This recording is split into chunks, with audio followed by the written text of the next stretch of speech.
Imaginez la scène. C'est un matin étouffant de juillet. 518. Vous marchez dans les rues pavées de Strasbourg, une ville prospère du Saint-Empire romain germanique. Les marchands installent leurs étals. Les enfants jouent sur les places. Et tout semble parfaitement normal. Puis, en tournant au coin d'une rue, vous assistez à quelque chose qui entrave vos cauchemars à jamais. Une femme danse au milieu de la rue. Mais ce n'est pas une fête. C'est la terreur pure incarnée dans un corps en mouvement. Ses pieds saignent à travers ses chaussures. Sa robe est trempée de sueur. Dans ses yeux se lit le désespoir sauvage de quelqu'un qui ne peut s'arrêter, peu importe à quel point elle le souhaite. Elle s'appelle Frau-Trophéa, et elle est sur le point de déclencher l'un des épisodes d'hystérie collective les plus troublants et inexplicables de l'histoire. Ce qui commença comme le comportement étrange d'une seule femme allait bientôt emporter des centaines de personnes, plongeant l'Europe médiévale dans une épidémie qui ne tuait pas par maladie, mais par l'épuisement, les crises cardiaques et l'horrible incapacité de s'arrêter de danser. Voici l'histoire vraie de l'épidémie de danse de 518, un mystère médical si étrange que la science moderne peine encore à l'expliquer, et si terrifiant qu'il révèle les recoins les plus sombres de la psychologie humaine et de la société médiévale. Avant de plonger dans ces récits oubliés de survie et de souffrance. Le 14 juillet 1518, Frau-Trophéa sortit dans la rue étroite devant sa maison et se mit à danser. Mais appeler cela une danse serait presque un affront au mot lui-même. C'était bien plus inquiétant. Une agitation violente et incontrôlable qui semblait posséder tout son corps. Les témoins décrivaient ses mouvements comme saccadés et sauvages, telle une marionnette contrôlée par un marionnettiste ivre. Ses bras s'agitaient dans des directions qui semblaient dépourvues de sens, sans rythme, sans lien avec aucune danse connue. Ses jambes frappaient piétinèrent avec une telle force que des morceaux de pierre se détachaient des pavés sous ses pieds. Mais ce qui rendait la scène véritablement terrifiante, c'était qu'elle ne pouvait pas s'arrêter. Heure après heure, Frau-Trophéa poursuivait ses mouvements frénétiques. Lorsque des voisins inquiets s'approchaient pour l'aider, elle les repoussait tout en continuant à se tordre et à se contorsionner. Lorsqu'on lui proposait de l'eau, elle essayait de boire tout en bougeant, en renversant la majeure partie sur son menton et sa robe. Lorsque le soleil atteignit son zénith et que la chaleur de juillet devint insupportable, l'état de Frau-Trophéa ne fit qu'empirer. La sueur coulait de son corps, imprégnant ses vêtements et formant des flaques sombres sur la rue autour d'elle. Sa respiration devint laborieuse et haletante, mais elle ne pouvait toujours pas s'arrêter. Le détail le plus troublant provient des témoignages. Frau-Trophéa essayait clairement de s'arrêter. Son visage exprimait une terreur et une fatigue absolue. Elle criait parfois en allemand, suppliant de l'aide, implorant Dieu de faire cesser ce cauchemar, mais son corps refusait d'obéir à son esprit. Elle était devenue prisonnière de sa propre chair, forcée d'observer impuissante ses membres, continuer leurs mouvements incessants et dénués de but. Le soir venu, une foule s'était rassemblée. Certains pensaient qu'elle était possédée par des démons, d'autres croyaient qu'une sorcière l'avait maudite. Quelques-uns suggéraient qu'elle avait mangé du pain contaminé par l'ergot, provoquant hallucinations et convulsions, mais personne n'expliquait pourquoi elle ne pouvait tout simplement pas s'arrêter de danser. La nuit tombée, Frau-Trophéa continuait à danser. Les lampes de rue et les torches furent allumées pour éclairer son supplice continu. Les citoyens inquiets se relayaient pour veiller sur elle, apportant des couvertures lorsqu'elle frissonnait tout en dansant, offrant de la nourriture qu'elle ne pouvait pas manger en bougeant, et priant pour son âme tandis qu'elle se tordait, dans ce qui semblait être son propre enfer personnel. La contagion se propage. Ce qui se passa ensuite défie toute explication rationnelle et entre dans le domaine de l'horreur psychologique de masse. Le deuxième jour du calvaire de Frau-Trophéa, un voisin nommé Erlus commença à ressentir ce qu'il décrivit comme un besoin irrésistible de bouger. Au début, ce n'était qu'un léger tremblement dans ses jambes et une énergie nerveuse qui rendait impossible de rester assis. Mais en quelques heures, Clouse se trouva incapable de résister à l'impulsion de danser. Contrairement au mouvement sauvage de Frau-Trophéa, la danse de Clouse était différente, plus structurée, presque de style ballroom, mais tout aussi incontrôlable. Il valsait avec des partenaires invisibles, les bras positionnés comme s'il tenait quelqu'un, tournant et marchant selon des motifs qui semblaient suivre une musique intérieure que lui seul pouvait entendre. La vue de deux personnes dansant de façon incontrôlable dans la rue attira encore plus de spectateurs. Strasbourg médiéval n'avait jamais rien vu de pareil. Les marchands abandonnaient leurs étals pour regarder. Des prêtres accouraient de la cathédrale pour assister à ce que beaucoup croyaient être soit un miracle, soit l'œuvre de Satan lui-même. Mais l'horreur réelle ne faisait que commencer. Le 3e jour, 6 autres personnes avaient rejoint la danse. À la fin de la première semaine, plus de 30 habitants de Strasbourg étaient piégés dans ce ballet infernal et involontaire. Chaque nouveau danseur apportait sa propre variation de la malédiction.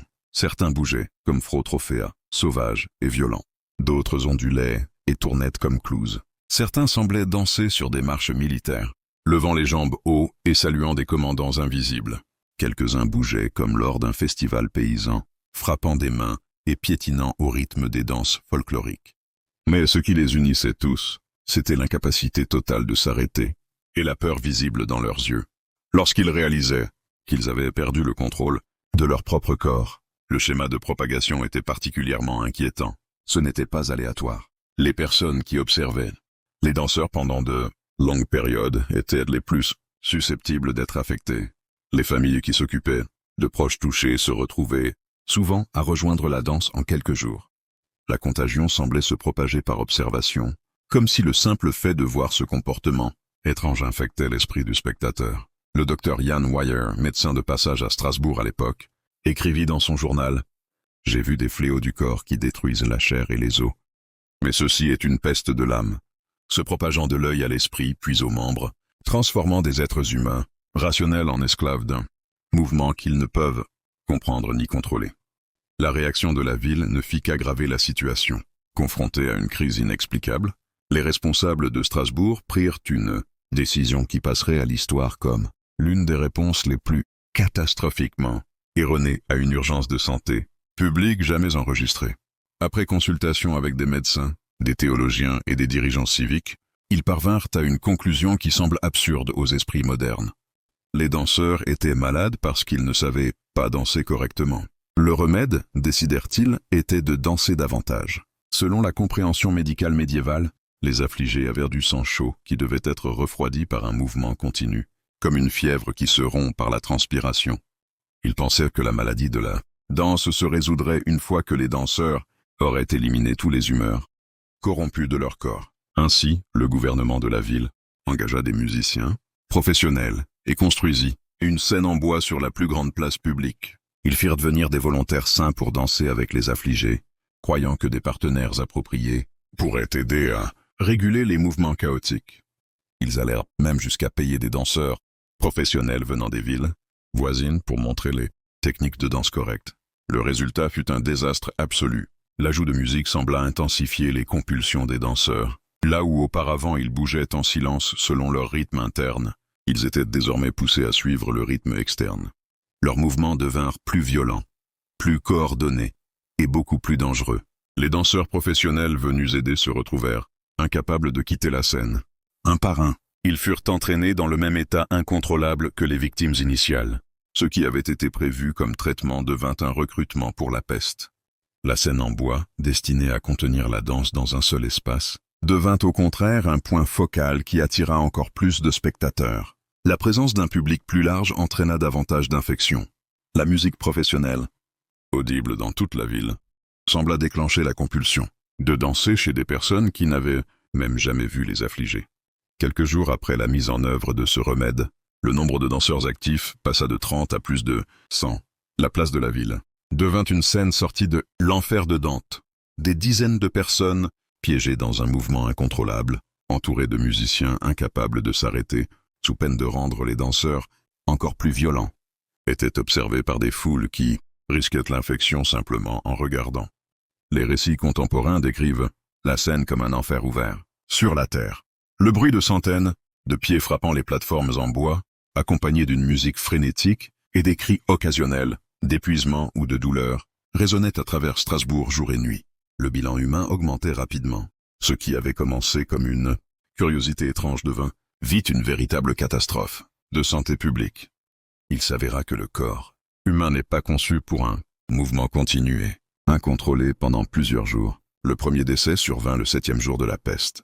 Frotrophéa, la danseuse initiale, s'effondra en plein mouvement et ne reprit jamais conscience. La cause officielle du décès fut indiquée comme épuisement cardiaque.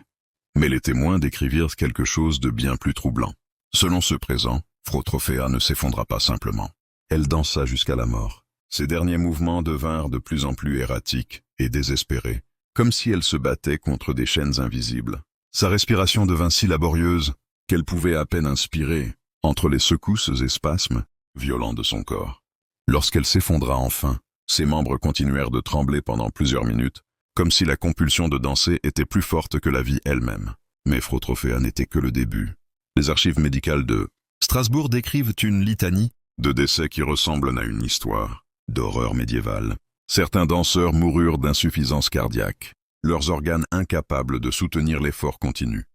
D'autres succombèrent à des AVC, leur cerveau privé de sang, tandis que le corps détournait toute l'énergie vers le mouvement incessant. Peut-être le plus inquiétant fut-ce ceux qui moururent de ce que les médecins médiévaux appelaient l'épuisement de l'âme. Ces danseurs semblaient simplement abandonnés. Ils continuaient à bouger, mais leurs yeux se vidaient. Leur visage perdait toute expression, et ils dansaient jusqu'à ce que leur corps s'arrête mécaniquement, comme des horloges brisées. Les danseurs ne pouvaient pas manger correctement, car ils ne restaient pas assez longtemps immobiles pour consommer un repas complet. Ils ne pouvaient pas dormir, car la compulsion de bouger persistait même lorsqu'ils étaient épuisés. Ils ne pouvaient pas boire correctement, car avaler en mouvement constant provoquait étouffement et vomissement. Le docteur Parisellus, arrivé à Strasbourg au plus fort de la peste, documenta la détérioration physique dans des détails horribles. Il écrivit sur des danseurs dont les pieds avaient été usés jusqu'aux moignons sanglants, dont les articulations s'étaient déboîtées à force de mouvements répétitifs, dont les muscles s'étaient littéralement consumés de l'intérieur. Certains développèrent ce qu'il appelait la fièvre de danse. Leur température corporelle montait à des niveaux dangereux à cause de l'effort constant, provoquant délire et hallucinations qui rendaient leurs mouvements encore plus violents et imprévisibles. À la fin du mois de juillet 1518, le nombre de morts avait atteint des dizaines, avec des centaines d'autres affligés ne montrant aucun signe de rétablissement. La ville manquait de citoyens sains pour s'occuper des malades, et l'économie était pratiquement à l'arrêt. Les commerces fermant et les habitants fuyant vers les villes voisines. La danse de la peste de 1518 laissa la société médiévale chercher désespérément des explications, et leurs théories révèlent autant sur la psychologie du XVIe siècle que sur la peste elle-même. L'explication la plus populaire, parmi les autorités religieuses, était la possession démoniaque. Il soulignait l'incapacité des danseurs à s'arrêter, en présence de reliques saintes, leur apparente imperméabilité aux prières, et la manière dont la condition se propageait parmi les observateurs comme preuve d'une influence surnaturelle. Le père Heinrich Kramer, auteur du célèbre Malleus Maleficarum, enquêta personnellement sur l'épidémie de Strasbourg. Il conclut que les danseurs étaient victimes d'une malédiction coordonnée lancée par un coven de sorcières déterminées à détruire la société chrétienne. Sa recommandation était des procès et exécutions massives des sorcières suspectées, une solution que la ville rejeta judicieusement. Les autorités médicales de l'époque préféraient la théorie du sang chaud mentionnée précédemment, mais considéraient aussi l'empoisonnement par l'ergot provenant du pain de seigle contaminé. L'ergot contient des composés similaires au LSD et peut provoquer convulsions, hallucinations et mouvements incontrôlables. Cependant, cette théorie ne pouvait expliquer pourquoi la condition se propageait par observation plutôt que par consommation de la même source alimentaire. Certains médecins proposaient la mélancolie, un diagnostic médiéval équivalent à une dépression sévère, suggérant que les danseurs exprimaient des pensées suicidaires à travers des mouvements autodestructeurs. Ils notaient que beaucoup des affligés venaient des quartiers les plus pauvres de Strasbourg et avaient récemment subi des difficultés importantes. Les explications astrologiques étaient également populaires. L'année 1518 avait connu plusieurs événements célestes inhabituels, y compris l'apparition particulièrement brillante de ce que nous connaissons aujourd'hui comme la comète de Halley. Les astrologues soutenaient que ces perturbations cosmiques avaient créé une influence maléfique qui se manifesta sous la forme de la danse de la peste. Les théories médicales et psychologiques modernes sont bien plus sophistiquées, mais tout aussi troublantes dans leurs implications. L'explication contemporaine la plus acceptée est celle de la maladie psychogène de masse, essentiellement une rupture psychologique collective déclenchée par un stress social extrême. Strasbourg en 1518 souffrait de famine, de maladie et d'instabilité politique. La danse de la peste pourrait avoir été une réponse psychologique communautaire aux conditions de vie insupportables. Cette théorie est étayée par le fait que la plupart des danseurs venaient des quartiers les plus pauvres, avaient récemment subi des tragédies personnelles et que la conditions se propageaient par observation, toutes des caractéristiques classiques des épisodes d'hystérie de masse. Cependant, certains chercheurs modernes proposent une explication neurologique. Ils citent des cas d'encéphalite léthargique, la maladie du sommeil, qui peut provoquer des troubles compulsifs du mouvement. Une infection virale affectant les centres moteurs du cerveau pourrait, théoriquement, provoquer les symptômes observés à Strasbourg. Encore plus intrigante est la possibilité d'une forme précoce de ce que nous appelons aujourd'hui le trouble de conversion, une condition où un traumatisme psychologique se manifeste par des symptômes physiques. Les danseurs auraient pu exprimer inconsciemment leur désespoir et leur sentiment d'impuissance à travers la seule forme d'expression disponible, le mouvement. Mais peut-être que la théorie moderne la plus troublante est que la danse de la peste était un exemple précoce de contagion sociale. La manière dont les comportements, émotions et idées peuvent se propager à travers les populations comme des maladies infectieuses. Dans notre monde hyperconnecté, nous observons des phénomènes similaires, des défis viraux sur les réseaux sociaux aux fusillades de masse en passant par les théories du complot. La danse de la peste de 1518 pourrait avoir été le premier exemple enregistré d'une idée devenant littéralement contagieuse, se propageant de cerveau en cerveau et se manifestant comme une compulsion physique. La fin de la danse. La danse de la peste prit enfin fin, non pas grâce à une intervention médicale ou un exorcisme religieux, mais grâce à ce qui pourrait être la prescription la plus bizarre de l'histoire médicale. Un pèlerinage vers un sanctuaire dédié à un saint censé contrôler la danse. Au début du mois d'août 1518, avec le nombre de morts en hausse et l'économie de la ville en ruine, les autorités abandonnèrent toutes leurs stratégies précédentes. Elles organisèrent à la place un pèlerinage massif vers le sanctuaire de Saint Vitus dans la ville voisine de Hollenstein. Saint Vitus était un choix particulier pour un remède.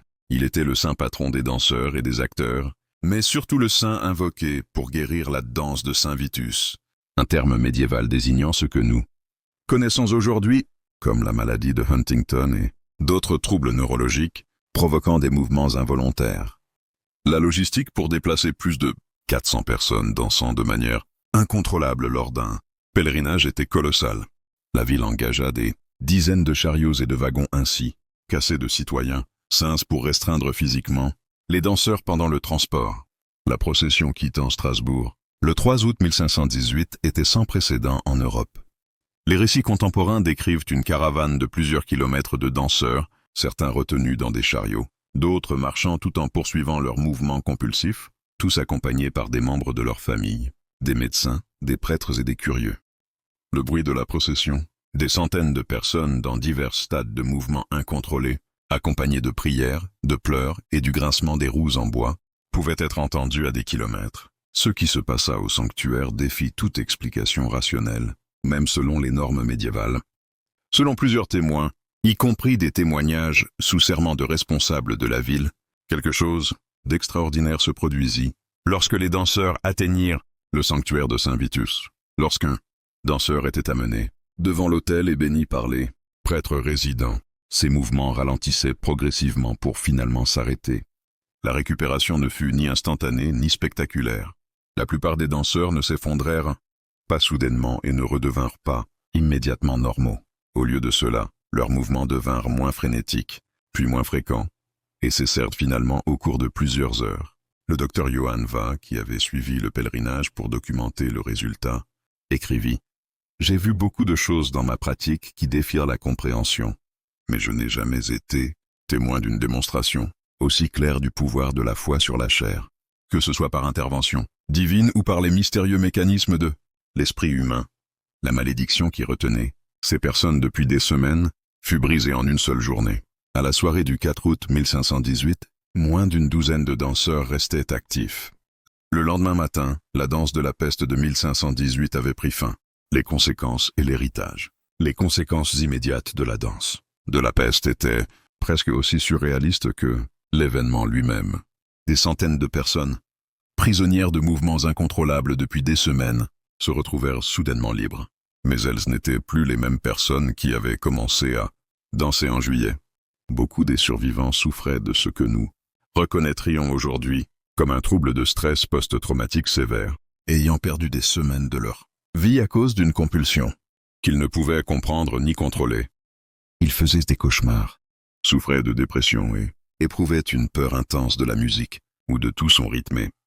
Certains anciens danseurs devinrent reclus, terrifiés à l'idée que l'exposition à certains stimuli puisse provoquer une rechute. Les dommages physiques étaient tout aussi graves. Des mois de mouvement incontrôlés avaient laissé de nombreux survivants avec des incapacités permanentes, problèmes articulaires, lésions musculaires et troubles cardiovasculaires affectèrent les anciens danseurs pour le reste de leur vie. Plusieurs ne retrouvèrent jamais pleinement leur capacité à marcher normalement. Peut-être les cicatrices les plus inquiétantes étaient-elles psychologiques. De nombreux survivants rapportèrent avoir perdu leur sang de soi pendant la danse de la peste. Ils décrivaient se sentir comme des passagers dans leur propre corps, conscients et lucides, mais incapables de contrôler leurs actions. Cette perte de contrôle eut des effets profonds sur leur capacité à faire confiance à leur esprit et à leur corps par la suite. La ville de Strasbourg elle-même fut traumatisée.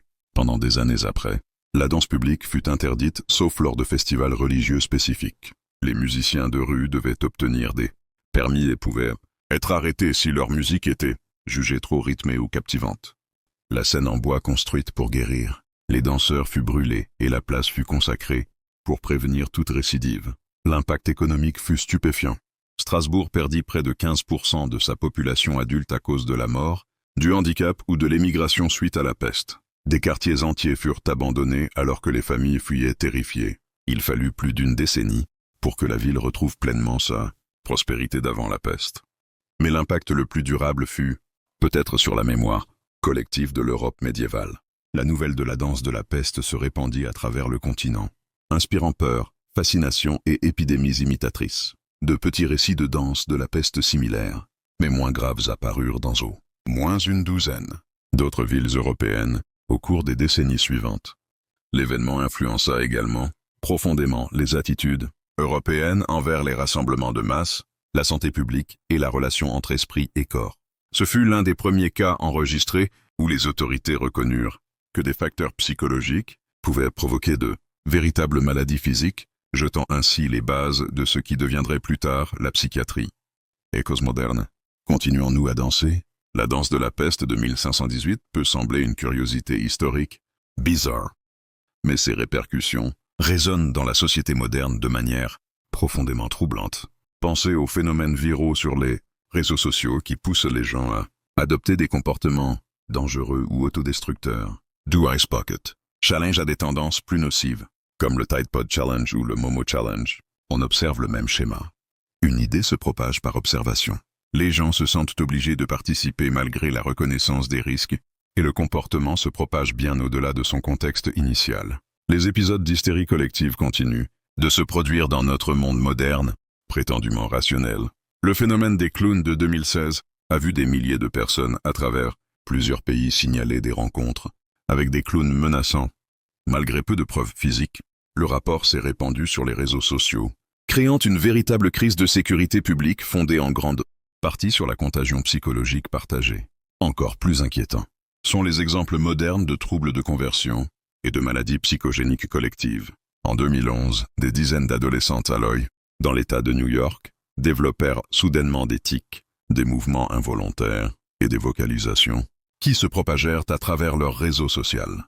En 2012, plus de 200 ouvriers d'une usine au Cambodge s'évanouirent soudainement et subirent des convulsions, arrêtant la production pendant plusieurs jours.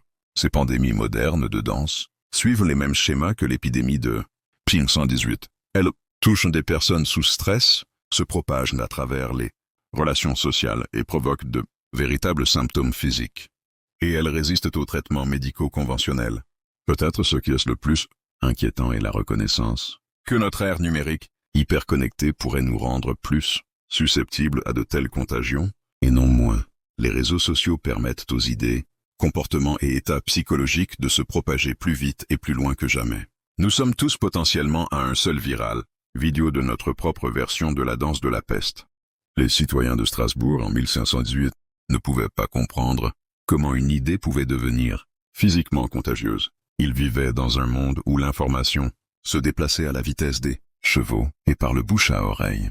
Pourtant, ils ont expérimenté l'un des exemples les plus dramatiques de contagion sociale de l'histoire. Nous vivons dans un monde où l'information circule à la vitesse de la lumière et atteint des milliards de personnes simultanément. Nous disposons aujourd'hui d'une compréhension beaucoup plus sophistiquée de la psychologie, de la neurologie et de la dynamique sociale. Pourtant, nous continuons à observer le même phénomène fondamental. La conscience humaine est beaucoup plus fragile et interconnectée que nous aimons le croire. La danse de la peste nous rappelle que la frontière entre expérience individuelle et collective est plus mince que nous l'imaginons. Elle suggère que, dans des conditions de stress, de peur et de pression sociale appropriée, des communautés entières peuvent perdre leur emprise sur la réalité de manière à se manifester par de véritables maladies physiques. En fin de compte, la danse de la peste de 1118 sert à la fois de curiosité historique et d'avertissement moderne. Elle révèle la fragilité terrifiante de la conscience humaine et le pouvoir dévastateur de la contagion sociale. Frau Ofia est entrée dans cette rue de Strasbourg et a commencé à danser parce que quelque chose, dans son esprit ou son corps, la poussait à bouger. Qu'il s'agisse d'un traumatisme psychologique, d'une maladie neurologique ou d'autre chose, nous ne le saurons peut-être jamais. Mais sa crise individuelle est devenue un cauchemar collectif, car les êtres humains sont fondamentalement des créatures sociales connectées, les uns aux autres d'une manière que nous ne comprenons pas encore entièrement. Les centaines de personnes qui ont rejoint sa danse n'étaient ni faibles ni naïves. C'étaient des citoyens ordinaires, vivant un stress extraordinaire, et ils ont été victimes de l'une des caractéristiques les plus fondamentales de la psychologie humaine, notre tendance à refléter et imiter le comportement de ceux qui nous entourent. La danse de la peste s'est terminée au sanctuaire de Saint Vitus, mais les conditions qui l'avaient créée n'ont jamais disparu. Le stress social, les inégalités économiques, l'instabilité politique et le besoin fondamental des êtres humains, de sens et de connexion continuent d'exister. Dans notre monde moderne, ils peuvent être plus intenses que jamais. Nous sommes tous des danseurs potentiels, attendant la bonne combinaison de stress, de suggestion et de pression sociale pour commencer nos propres mouvements incontrôlables. Le rythme peut être différent. Défis viraux, théorie du complot, panique collective, extrémisme politique, mais le mécanisme sous-jacent reste le même. Les habitants de Strasbourg ont appris que les idées peuvent être contagieuses, que la conscience est fragile et que la frontière entre expérience individuelle et collective peut s'effondrer sans avertissement. Ils ont appris ces leçons à travers le sang, la sueur et le rythme désespéré des pieds qui ne pouvaient cesser de bouger.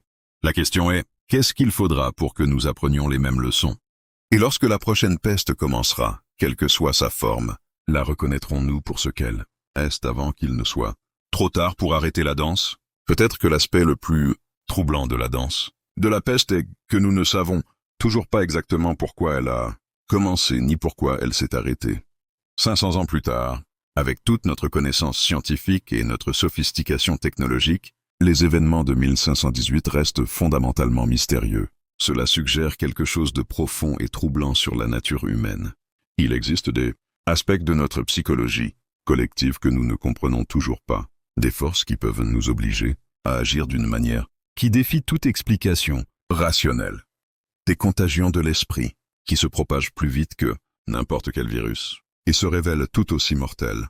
Les danseurs de Strasbourg sont depuis longtemps morts, mais leur histoire perdure comme un rappel que nous ne sommes pas aussi rationnels, individuels ou maîtres de nous-mêmes que nous aimons le croire. Nous sommes des créatures sociales, vulnérables aux mêmes contagions psychologiques qui ont transformé une ville médiévale prospère en un véritable enfer. Et quelque part, dans une communauté stressée confrontée à des pressions insupportables, la prochaine danse pourrait déjà avoir commencé.